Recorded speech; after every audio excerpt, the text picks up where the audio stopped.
Using Our Influence is a rural collaborative of women leaders working since 2009 to change the ways violence shows up in our communities. We work in women's organizations, education, and health.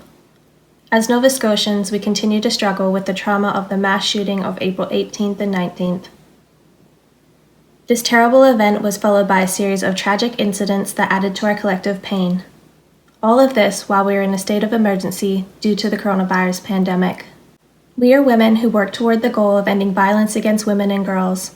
We see the world through our experiences, both personal and professional.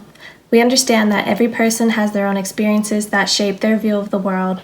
We wish we knew why the mass shooting happened in order to ensure this never happens again to anyone, anywhere. We feel sorrow, frustration, and anger. We work toward finding opportunity as a way to find hope. We believe that hope is where creativity and innovation live. Without hope, there is no way to move forward. We also understand that to hope is to be vulnerable. The pandemic has made us all feel vulnerable. We have protected ourselves by staying apart. To heal from trauma, we must be connected. We decided to start with ourselves. We started by reaching out to each other on the phone and video chat platforms.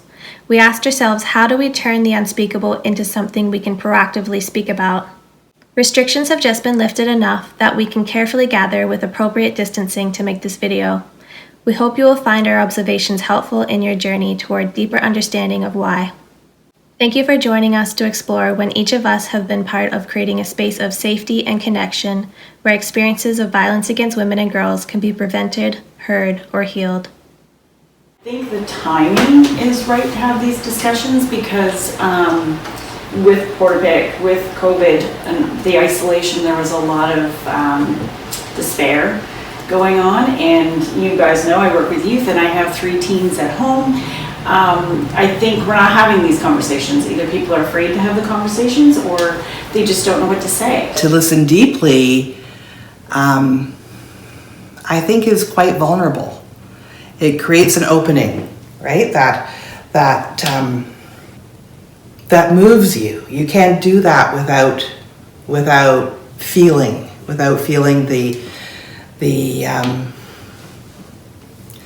the words that aren't necessarily being said.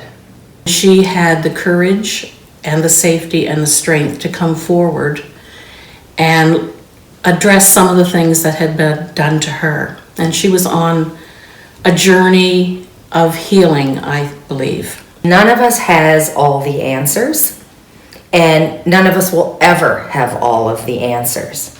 But what we can have is an openness to that vulnerability to find those moments to connect. Because we don't openly talk about the reality of these difficult topics. People don't want to talk about something that's difficult. They want to find a simple, short answer, something to blame it on and move on.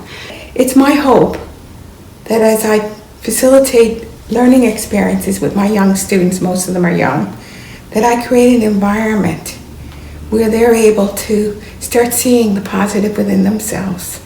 It's always been very important to me to make sure that women and children who have experienced violence and abuse are supported and cared for and heard. So I approach my work every day with that intention. There's hope.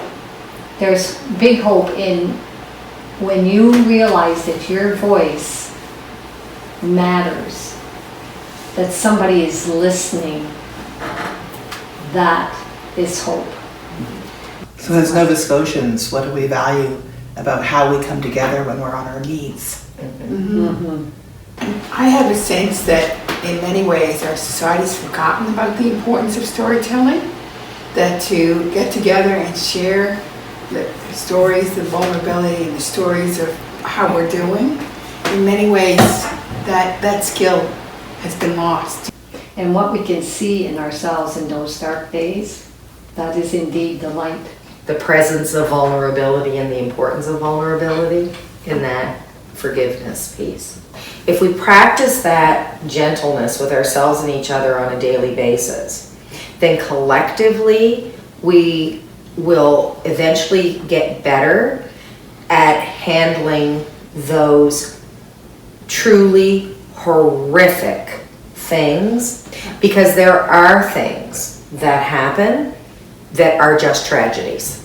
Violence exists within a culture that somehow accepts violence. And if we, in small ways, begin to not accept it, then maybe those pieces don't happen. And I think that's the value, I think, particularly for youth to see, that we have to be able to have these dialogues and see what the other person is hearing and what they're thinking about, and be able to explain, well, that's really not what I was thinking in that moment. That's the knowledge of a respectful dialogue. Right. In which we respect everyone, of whatever their opinion is, to be able to bring that out, to talk about it. Yeah. And that's, I think, what we're hoping will happen in all of this. The people will feel safe enough to be able to respectfully look at each other and have a dialogue. And when you're in that non-judgmental, safe space, whatever you thought you were going to say changes. Because you're then allowed to be vulnerable. You feel it's okay. And then you're speaking from your heart. How do you find those building blocks of hope and strength and resilience and connection? And what does that mean to you, and how can we start a conversation that puts, you know, if this is one building block that we have started that connects with another building block that connects with another, that's our hope. I'd like people to come away from this conversation, and you specifically, it's okay to question things. It's okay to kind of find out more information if you're not sure. It's okay to speak up. And if you don't know, find that person that you feel safe with to have those conversations.